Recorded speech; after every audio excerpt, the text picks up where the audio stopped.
Assalamualaikum warahmatullahi wabarakatuh. Perkenalkan, nama saya Razan Fadlur Rahman Putra Zaman dari kelas CE 0702 dengan NIM 1011024000041. Di sini saya ingin menampilkan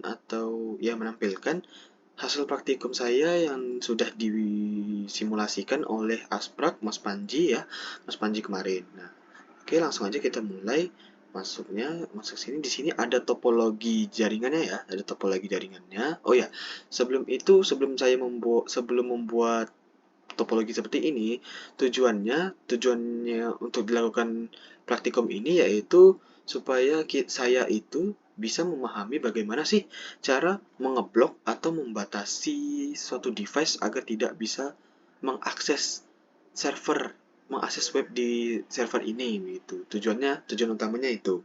Nah, oke, langsung balik lagi ke modelan topologinya.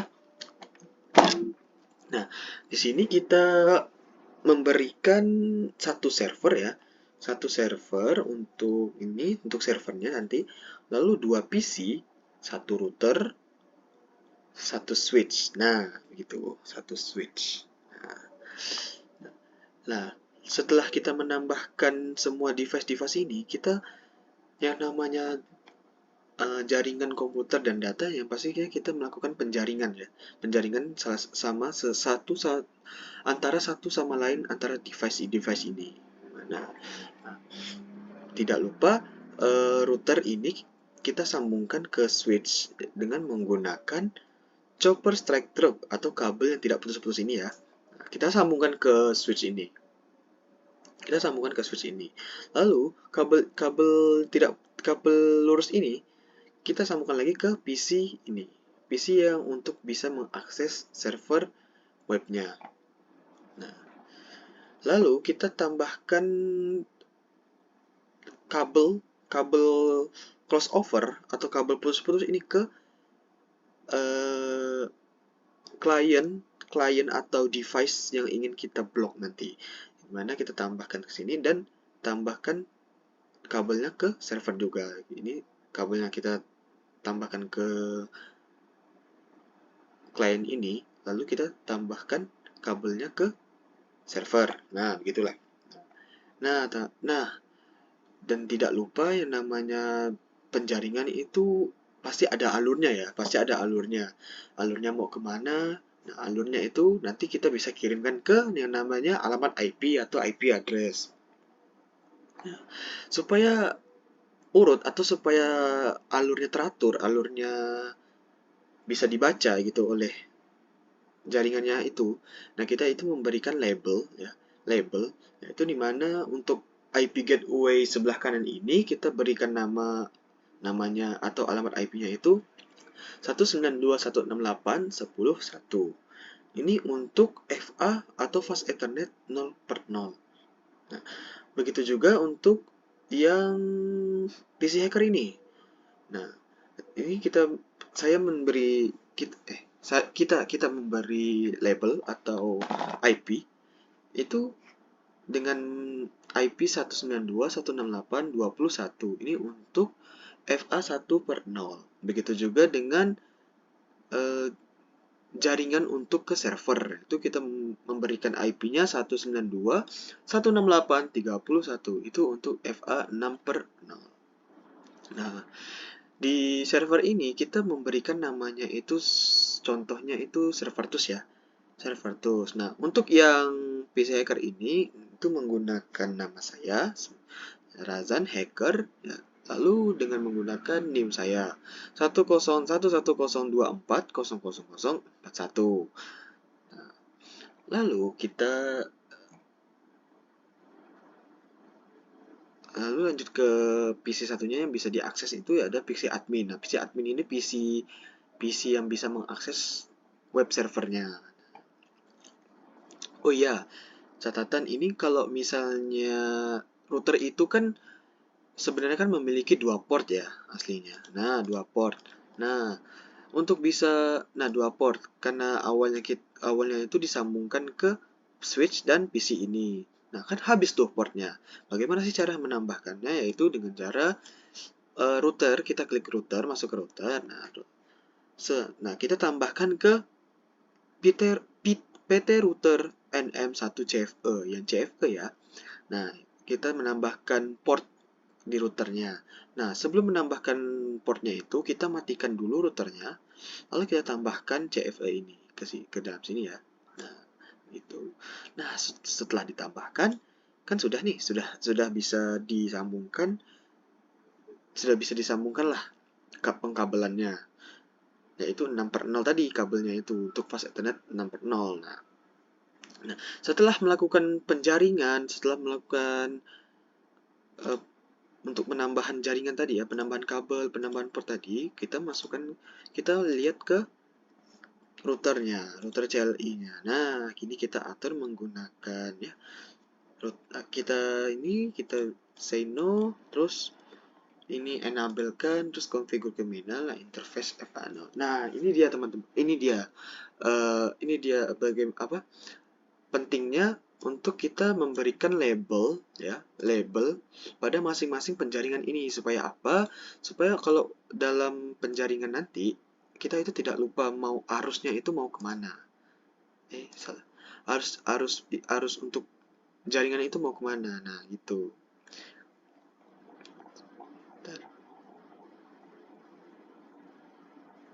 Nah, ini terus kita configure terminal. Nah, kita masukkan nih alamat interface FA0. Nah, ini identifikasi untuk fast Ethernet yang 00.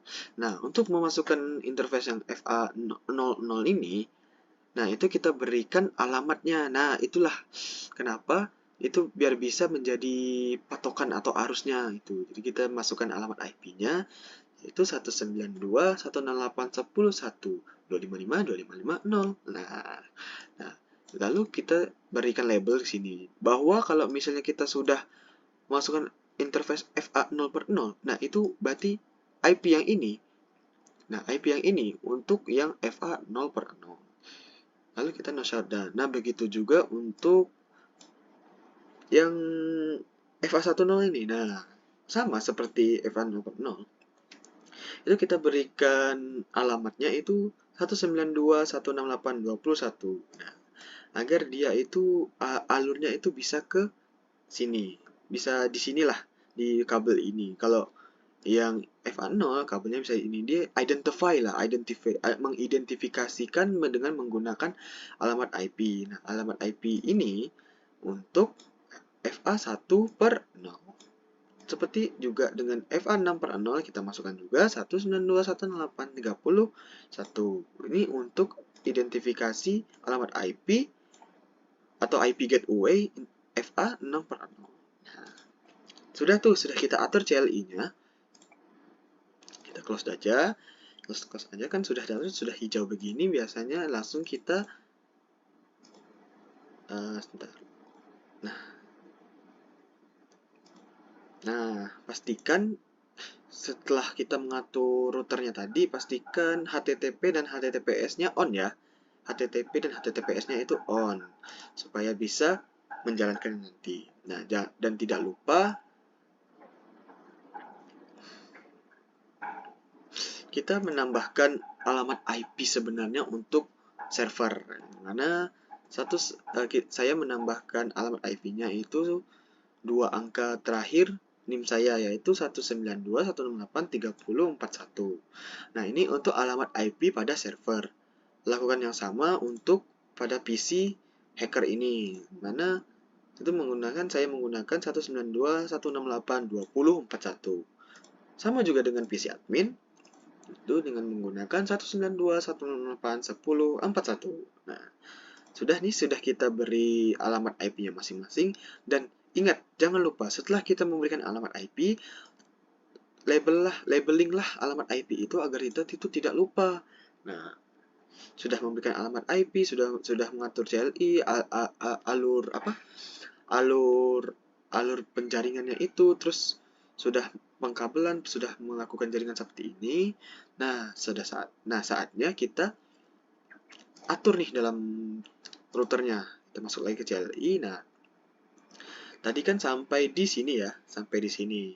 Nah, sudah sampai di sini. Nah, agar bisa mengeblok salah satu device atau salah satu client atau salah satu PC itu kita menggunakan aturan ini ya, aturan atau settingan ini dalam CLI routernya. Nah, ini mana kita menggunakan access list 11 deny IP host 192.168.20.41 ini. Apa sih maksud dari aturan ini? Nah, access list ini izin akses lah bahasanya, izin akses satu-satu deny IP host. Nah, deny itu artinya untuk menolak atau ya menolak izin. Nah, untuk menolak izin dari IP yang mana? Nah, kita masukin ya alamat IP yang ingin kita tolak, yaitu 192.168.20.41. Dari mana 192.168.20.41 ini? Yaitu dari PC, alamat IP dari PC hacker ini, 192.168.20.41. Nah, lalu kita akses list satu-satu permit IP ini interface FA10. Nah, ini untuk biar bisa mengakses web servernya ya. Nah, lalu IP access group 11 in, lalu X, lalu kita tutup. Nah, itu kan tadi kan sudah diatur tuh settingannya agar salah satu dari PC ini tidak bisa mengakses web server yang ada di server tools ini. Nah, sudah diatur itu, coba kita panggil web server dari PC ini, dari PC admin ini. Kita masuk servernya. Nah, sudah masuk ya. Coba kita masukin link atau alamat IP ya. Alamat IP dari servernya itu 192.168.30.41. Nah, kita go kan. Nah, dapat ditampilkan PC admin ini dapat diakses, bisa mengakses web server pada server tools ini, bisa mengakses server tools ini. Nah, pada PC admin ini bisa mengakses server tools ini. Nah, apakah PC hacker ini bisa diakses juga? Kita coba melakukan uji coba panggil di web browser yang sama. Kita masukin 192.168 30 dan 41. Coba kita panggil. No, agak lama dia ya. Kenapa tuh agak lama? Nah, karena dia itu sedang mengecek izin listnya itu, izin aksesnya itu ke servernya di itu. Nah, tampillah request timeout ini. Request timeout yaitu di mana izin akses PC ini itu tidak diizinkan oleh routernya itu, Jadinya PC ini tidak bisa mengakses atau masuk ke server tools ini. Nah, karena sudah ditolak izinnya di routernya itu. Nah, tampilannya itu seperti ini ya. Jadi, kita coba lihat perbedaannya. 192, 168, 30, 41. Kita lihat. Nah, ini perbedaannya. Ini PC admin, ini PC hacker. Tuh, beda kan? Satunya bisa mengakses, satunya nggak bisa. Request timeout. Waduh, timeout tuh. Nah, udah. Nah, begitulah sederhananya cara ngeblok atau membatasi akses klien atau akses device ke server. Nah, kesimpulan dilakukan praktikum ini yaitu supaya kita atau supaya mahasiswa ini atau supaya saya itu bisa mengetahui bagaimana sih cara kita itu membatasi atau ngeblok device-device atau klien-klien agar server tools ini tidak mengalami kerusakan atau penuh kapasitasnya gitu. Kita bisa membatasi lah, atau kita bisa membatasi akses untuk alamat IP yang tidak kenal gitu loh. Yang tidak kenal. Nah, begitu. Kesimpulannya begitu. Oke. Sekian dari saya. Mohon maaf jika ada kekurangan atau kesalahan kata. Mohon maaf jika saya masih kurang kata atau salah informasi. Saya Razan Fadul Rahman Putra Zalman dari kelas CE0702 dengan NIM 1011110240041. Izin pamit undur diri. Assalamualaikum warahmatullahi wabarakatuh.